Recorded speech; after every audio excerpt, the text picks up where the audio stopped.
Hello, good morning everyone. Now, today, ready na tayo, OOTD natin sa paghilamon. First, jacket, and you know, this is for grass cutting. Okay, this is our gagamitin natin. And ready na rin ang tubig natin. And then, garbage for grass. Pisaw o surot. This is what you call pisaw o surot. I know this language from Bisaya in Kalinot. Okay. And this is my boots. And of course, because it's so very hot, I need to use umbrella. Okay? Okay, ready na si Iyay. Ready na.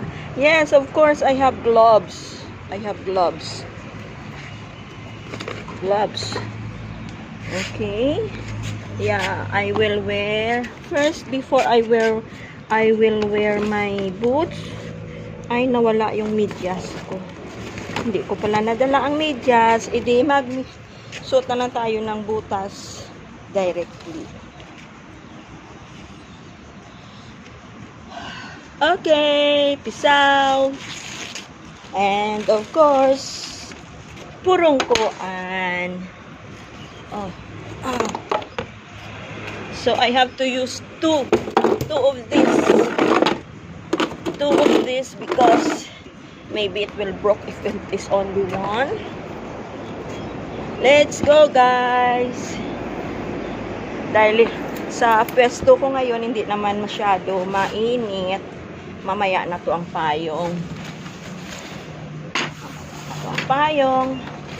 Stay there. Ito na muna. Ay, medyo surael. Sige lang. Okay. Go. Guys, look at the hilamon. The grass that I need to surot. Yeah. Dito na tayo.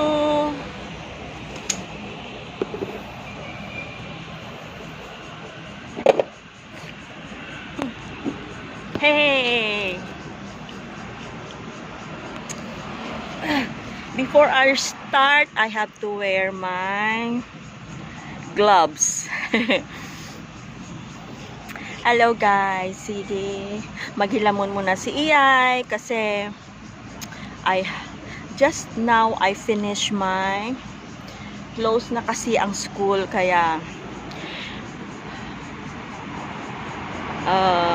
sweeper or tagawalis and dilig ng water ng halaman, watering the plants.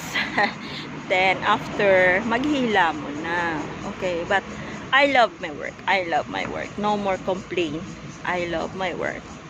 Bye. Please follow, like, and subscribe. Bye. God bless. To God be the glory. Amen. God is good all the time.